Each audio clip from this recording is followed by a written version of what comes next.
राधे राधे दोस्तों। अब हम पढ़ेंगे सूचना का अधिकार, जो आपका वन शॉट रहेगा और इसमें आपके प्रैक्टिस के क्वेश्चन रहेंगे। अगर आप ढंग से पढ़ेंगे तो आप एक क्वेश्चन बना लेंगे। तो चलिए शुरू करते हैं।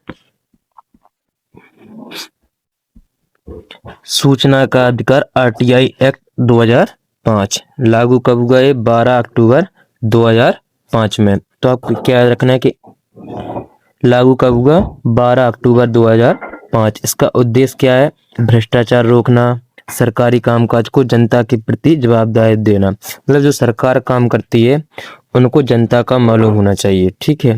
अब किस पर लागू होता है? केंद्र सरकार पर, राज्य सरकार पर, सरकारी निकाय पर और सरकारी सहायता प्राप्त एनजीओ पर। मतलब प्राइवेट कंपनियों पर लागू नहीं होता है, सरकारियों पर लागू होता है। आरटीआई का कुल ढांचा क्या है? इसमें इसमें आपको अध्याय, धाराएं, अनुसूची। तो इसमें अध्याय कितनी है? 6, धाराएं 31, अनुसूची 2। सूचना का अधिकार 2005, इसमें अध्याय 6, धाराएं 31, अनुसूची 2। और प्रौद्योगिकी अधिनियम में कितने थे आपकी? तो प्रौद्योगिकी अधिनियम में कितनी थे? अध्याय 13, धाराएं 94 और अनुसूची 2। उसका भी याद रखिए आप, क्योंकि दोनों सेम जैसे लगती हैं। तो नेक्स्ट, शपथ और सुरक्षा। पहली अनुसूची में है शपथ और दूसरी अनुसूची में है सुरक्षा एजेंसी। मतलब कौन कौन सी एजेंसियां इसके दायरे में आएंगी। अभी आरटीआई काम कैसे करता है?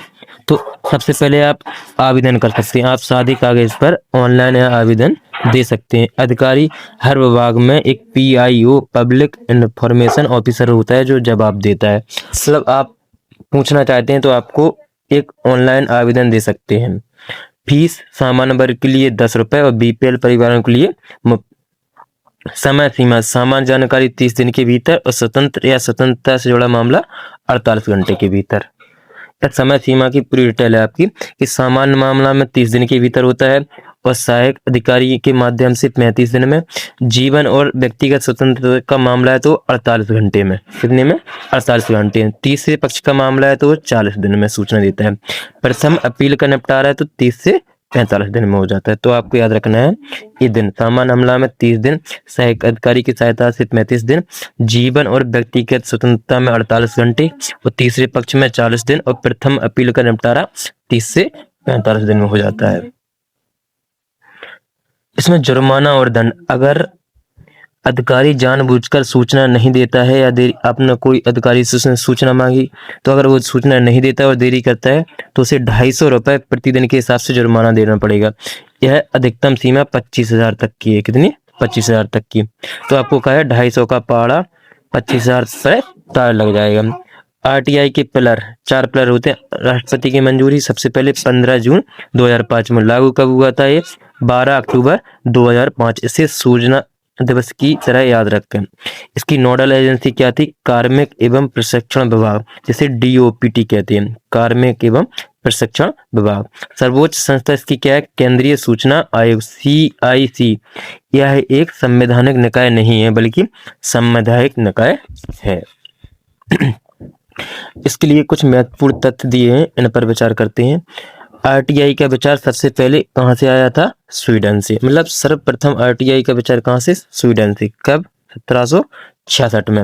भारत में किसने विचार लाए थे? भारत में है मजदूर किसान शक्ति संगठन, MKSS, मजदूर किसान शक्ति संगठन। और अरुणा रॉय ने इसे बड़ा आंदोलन किया था। इसके लिए किसने? मजदूर किसान आंदोलन शक्ति संगठन और अरुणा राय ने इसके लिए क्या किया था? बड़ा आंदोलन किया था। आरटीआई के फॉर्म का उपयोग होता है। आरटीआई भरने के लिए आपको एक फॉर्म दिया जाएगा, बल्कि आप सादे कागज पर भी दे सकते हैं। इससे जुड़ी हुई महत्वपूर्ण धाराएं, ये आपके एग्जाम की दृष्टि से बहुत ही इंपॉर्टेंट होती हैं। तो आपको जो इम्पोर्टेंट धाराएं हैं वो दी गई हैं इसमें टोटल धारा नहीं दी गई। तो सर्वप्रथम धारा 2H में क्या है? लोक प्राधिकारी। मतलब 2H, एस से याद रखेंगे, H फॉर हेड, सरकारी विभाग का मुखिया। तो लोक प्राधिकारी तो कौन सी धारा में आएगा? 2H। धारा 4 में स्वतः जानकारी देना, फॉर एवरीवन, सबके लिए जानकारी देना। मतलब जो कंपनियां, सरकारी कंपनियां, वो स्वतः अपनी जानकारी सबको देंगी। धारा 6 आवेदन करना। आप सूचना मांगने के लिए आवेदन करते हैं, मतलब सवाल पूछना का छक्का मारोगे 6 में। 7 में समय सीमा 30 दिन में निस्तारण करना हो, 7 दिन के अंदर सेटलमेंट करने होगा धारा 7 के हिसाब से। और धारा 8 में जानकारी देने से छूट, देश की सुरक्षा की जानकारी खा गए, मतलब आप जानकारी देने से छूट सकते हैं, मतलब जानकारी नहीं भी दे सकते हैं। धारा 11 में थर्ड पार्टी सूचना, और धारा 12 में केंद्रीय सूचना आयोग, धारा 19 में अपील कर सकते हैं, धारा 20 में जुर्माना, और धारा 24 में सुरक्षा एजेंसियां जो 24 घंटे सुरक्षा देने से बाहर, मतलब ये आपको, आप इनसे पूछेंगे तो आपको ये जानकारी नहीं देंगे। कौन सी? धारा 24 के हिसाब से। तो आपको इम्पोर्टेंट कौन कौन सी धारा? धारा 2H, धारा 4, धारा 6, धारा 7, धारा 8 जानकारी देने से छूट, धारा 8, और धारा 4 स्वतः जानकारी देना, धारा 4, धारा 11 थर्ड पार्टी सूचना, धारा 12 केंद्रीय सूचना आयोग, धारा 19 अपील, धारा 20 जुर्माना, धारा, मतलब सुरक्षा एजेंसियां हैं जो आपको जानकारी नहीं देती हैं। तो बताओ कौन कौन सी? देखो आगे पढ़ते हैं अपन। और RTI अधिनियम की दूसरी अनुसूची के तहत वर्तमान में 26 संगठन ऐसे हैं जिन्हें सामान्य सूचना देने से छूट प्राप्त है। इन्हें मुख्य रूप से 3 श्रेणी, मतलब ये आपको, इनसे आप सूचना मांगने जाओगे तो ये सूचना नहीं देंगी। कौन कौन सी एजेंसियां हैं?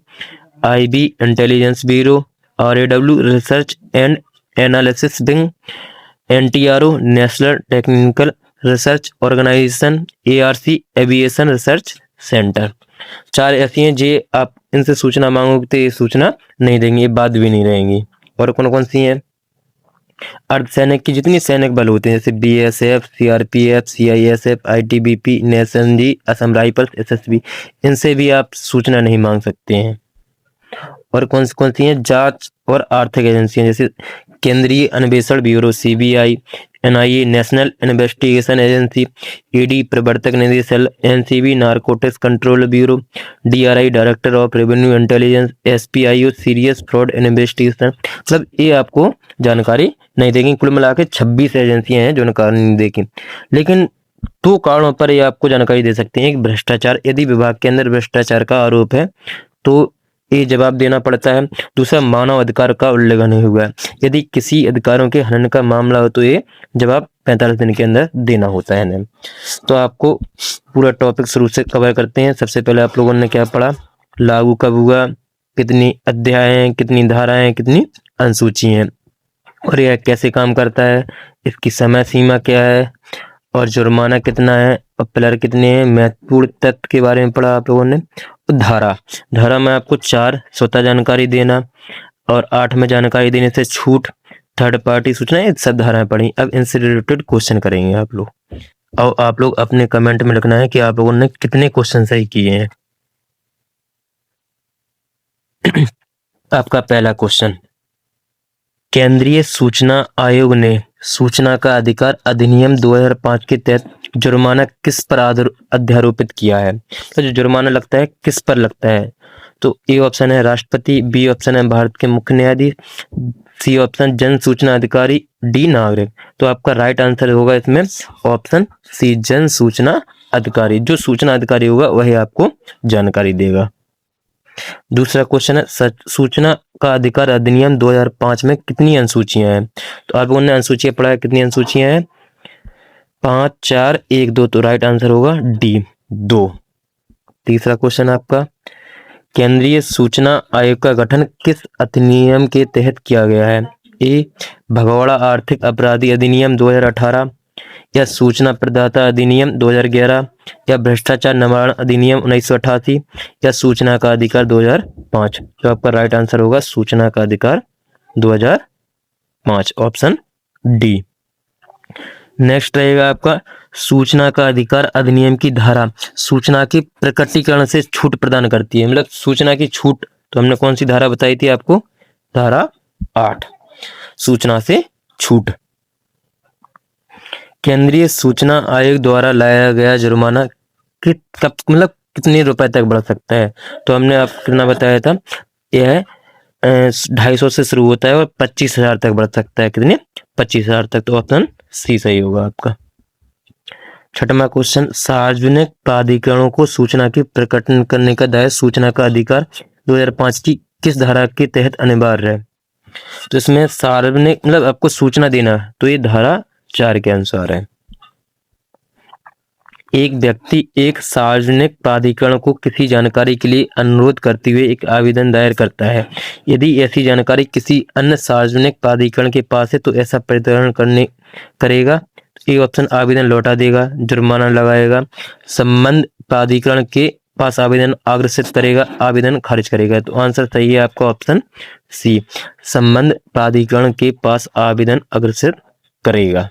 8वां क्वेश्चन आपका, किसके तहत सूचना का अधिकार अधिनियम में यह प्रावधान है कि कोई भी जानकारी जो जांच की प्रक्रिया एवं अपराधों के खिलाफ मुकदमा चलाने में बाधा डालती है, इसका खुलासा करने की आवश्यकता नहीं है। तो इस सेक्शन 8(1) का F, 8(1) का B, 8(1) का D, 8(1) का H। तो आपका राइट आंसर होगा 8(1) का H, क्योंकि ये है 8(1) की B में सूचना जिसकी, तो आप लोगों को ये याद रखना है तीनों। 9वां क्वेश्चन है, सूचना का अधिकार अधिनियम 2005 किस पर लागू नहीं होता है? तो हमने बताया था सरकारी पर तो होगा ये, और केंद्र सरकार पर भी होगा, राज्य सरकार पर होगा, तो किस पर नहीं होगा? प्राइवेट कंपनियों पर नहीं होगा।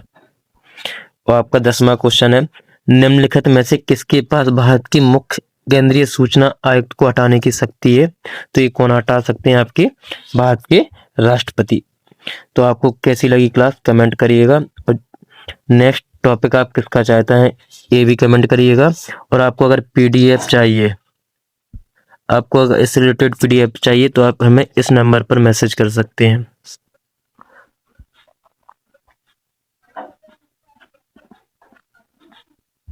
और आपको पीडीएफ मिल जाएगी।